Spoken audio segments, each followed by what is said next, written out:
Всем привет! Вы на канале Dasha Models, и сегодня я буду строить просто огромнейший КАМАЗ. Это пожарная автоцистерна. И не простая, а аэродромная. И она имеет очень огромные и внушительные объемы. И, соответственно, я в этом видео вам хочу рассказать про другие пожарные КАМАЗы, и для чего они нужны, какие они бывают, и каких размеров можно построить такую спецтехнику. Итак, поехали. Это модель от АВД, и сборка не должна вызвать каких-либо проблем даже у новичков. Единственный нюанс – это детали надо клеить тут на суперклей и подумать, как удобнее подробить модель на подсборке, чтобы удобно было покрасить. А обычно я делю грузовики на раму, кабину, интерьер кабины и надстройку. И грунтую эти подсборки, а надстройку и кабину загрунтую аэрозольным нитроакриловым грунтом. Пожарные аэродромные автомобили предназначены для пожарно-спасательной службы на стартовой полосе аэродромов. И они обеспечивают тушение пожаров в самолетах и вертолетах, проведение работ по эвакуации пассажиров и членов экипажа из самолетов, потерпевших аварию, а также тушение пожаров на объектах в районе аэропортов. Раму я окрашу черным цветом красками от Мачете оттенком шинный черный. Не знаю, как для шин, но для рамы этот цвет подходит почти идеально.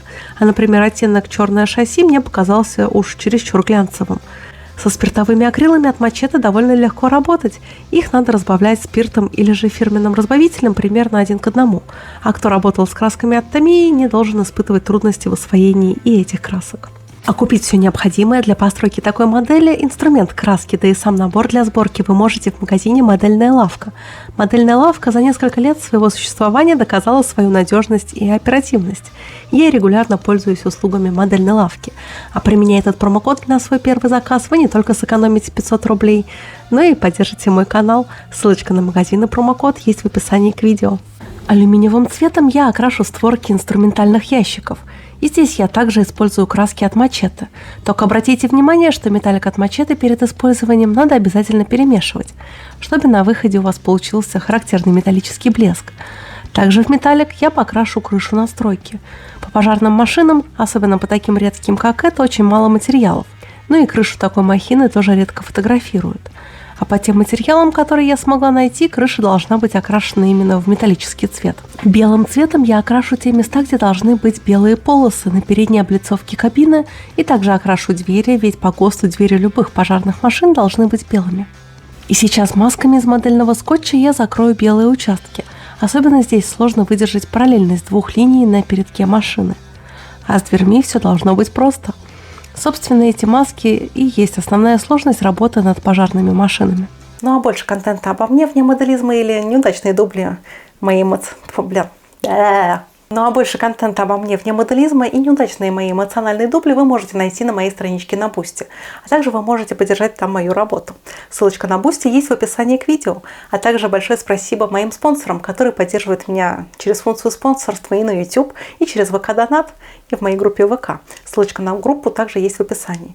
А в группе я публикую мои текущие стройки и также работы моих зрителей. К уровню противопожарной защиты аэродромов предъявляют ряд специфических требований. И они обусловлены прежде всего необходимостью спасения людей при авариях воздушных судов и тушению пожаров на них. На аэродромах возникает потребность тушения горящего разлитого топлива как под фюзеляжем самолета, так и на взлетно-посадочной полосе и вне ее. Иногда появляется необходимость покрытия взлетно-посадочной полосы слоем воздушно-механической пены для обеспечения посадки самолетов, которые терпят бедствия. Аэродромы гражданской авиации в зависимости от габаритных размеров эксплуатируемых судов и интенсивности взлетов и посадок на них летательных аппаратов разделяют на 9 категорий.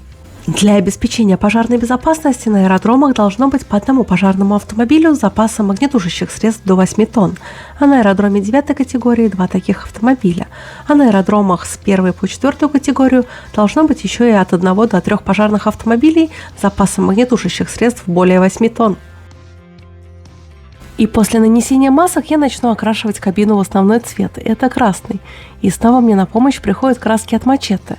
И мне очень нравится их красный, он очень сочный, яркий, и в общем это все, что нужно для пожарного автомобиля, плюс он имеет глянцевый финиш. И в зависимости от категории аэродрома пожарные автомобили должны обеспечивать подачу огнетушащих средств в количестве от 6 до 220 литров в секунду. Тушение пожаров на аэродромах осуществляется только огнетушащими средствами, которые содержатся в цистернах пожарных автомобилей. И поэтому аэродромные пожарные автомобили создаются на шасси большой грузоподъемности. И теперь я займусь надстройкой. Мне надо спрятать за масками из скотча створки ящиков и крышу. Так что это тоже довольно монотонная работа, связанная с отрезанием скотча нужной формы и приклеиванием его на место. Необходимость движения на взлетно-посадочной полосе и вне ее требует, чтобы использовались полноприводные шасси с колесной формулой 6х6 или 8х8. Задачи по тушению пожаров характеризуются очень узким диапазоном работ, и поэтому численность боевого расчета на них невелика – 3-4 человека, включая водителя. Для тушения пожаров или покрытия пенной взлетно-посадочной полосы требует большой расход огнетушащих средств, и поэтому управляющая арматура водопенных коммуникаций оборудуется пневмо- или же гидроэлектроприводом.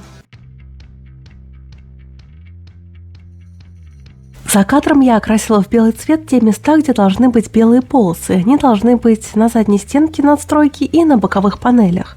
И, собственно, я окрашиваю в основной цвет надстройку. Тут также я применяю красный цвет от фирмы Machete.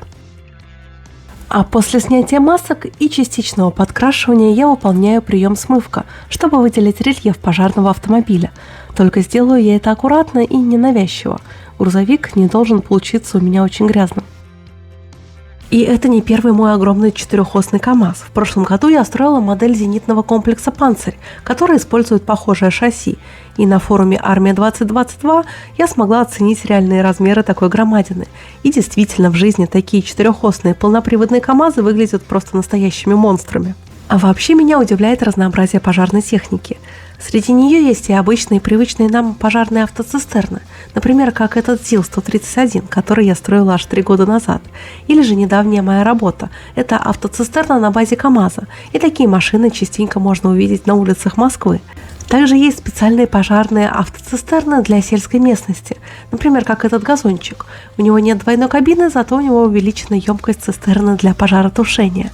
А также существуют пожарные автолестницы. Например, как это на базе ГАЗ-53. Конечно, современные автолестницы могут поднять пожарный расчет на более высокую высоту, чем, например, этот ветеран.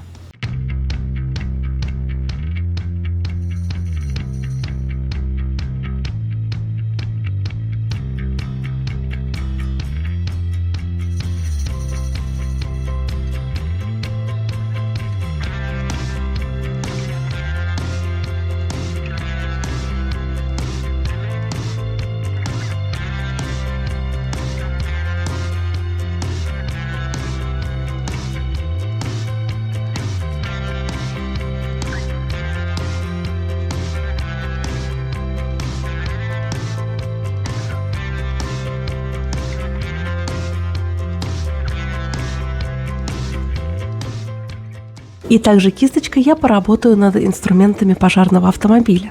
Мне надо окрасить лестницу, пеналы для шлангов и лафеты бранспойтов на передней части кабины и тот, который будет на крыше.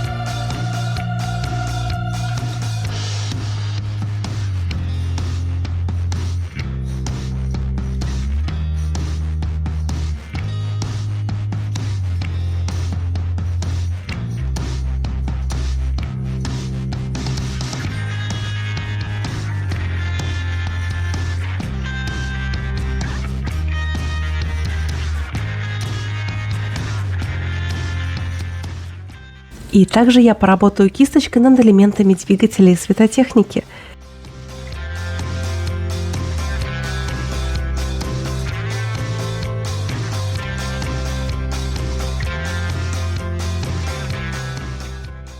И завершающий этап работы над пожарным КАМАЗом – это размещение декалей. Почему-то АВД не положили в набор декали для имитации светоотражателей, так что я взяла их из своих запасов. А характерной чертой такой брутальной модели будет надпись аэропорта Храброво в Калининграде.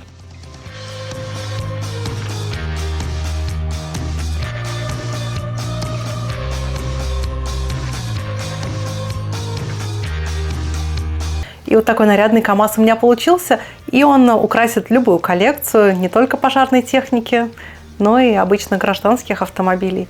Эта модель получилась очень яркой и харизматичной. И надеюсь, в этом видео вы подчеркнули для себя что-нибудь новенькое и интересное. Так что, надеюсь, я вас вдохновляю на ваши собственные стройки. До новых встреч. Пока-пока.